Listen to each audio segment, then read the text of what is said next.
পুঁজিবাজারে বিনিয়োগকারীদের মূলধনী আয় বা ক্যাপিটাল গেইনের উপর ট্যাক্স আরোপ না করার দাবি জানিয়েছে ঢাকা স্টক এক্সচেঞ্জ ডিএসসি।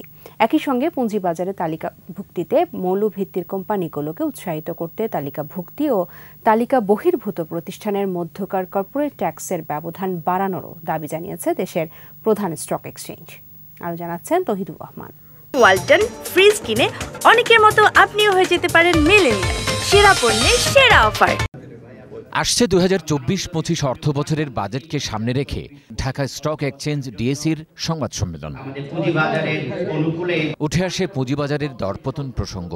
সামগ্রিক ব্যর্থতায় এমন পরিস্থিতি বলছেন ডিএসির চেয়ারম্যান। ফ্লোর প্রাইসটা হয়তো আর একটু আর্লিতে আমরা তুলে আনা আমাদের মার্কেটের প্রেক্ষাপটে সমীচীন ছিল। পুঁজিবাজারের এই কঠিন সময়ে ক্যাপিটাল গেইনের উপর কর আরোপ করলে বাজারে নেতিবাচক প্রভাব পড়বে বলেও আশঙ্কা করেন তিনি। যদি এখন নতুন করে এই ক্যাপিটাল গেইন ট্যাক্স আরোপ করা হয় তাহলে সাধারণ পুঁজিবাজারের সাধারণ বিনিয়োগকারীদের উপর একটা বোঝা চলে আসবে, তাদের মধ্যে অসন্তোষ সৃষ্টি হবে এবং ক্যাপিটাল মার্কেটের প্রতি অনীহা আসবে।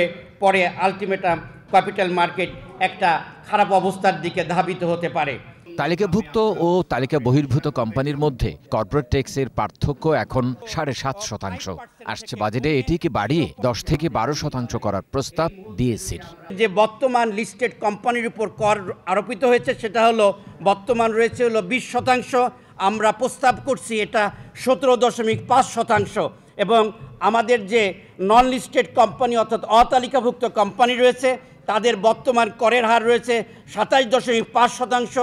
এটা আমরা প্রস্তাব করছি ৩৭.৫% থেকে ৪০%।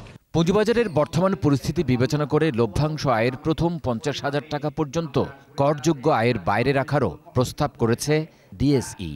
কর্পোরেট করের ব্যবধান ৭.৫% করা উচিত। অপ্রদর্শিত অর্থ বা কালো টাকা সাদা করার বিষয়টি নিয়ে ঢাকা স্টক এক্সচেঞ্জের কোনো বক্তব্য নেই বলেও জানান ডিএসির চেয়ারম্যান। উৎসে লভ্যাংশ আয়ের উপর আমাদের কর রয়েছে। তৌহিদুর রহমান, ২১ টেলিভিশন, ঢাকা।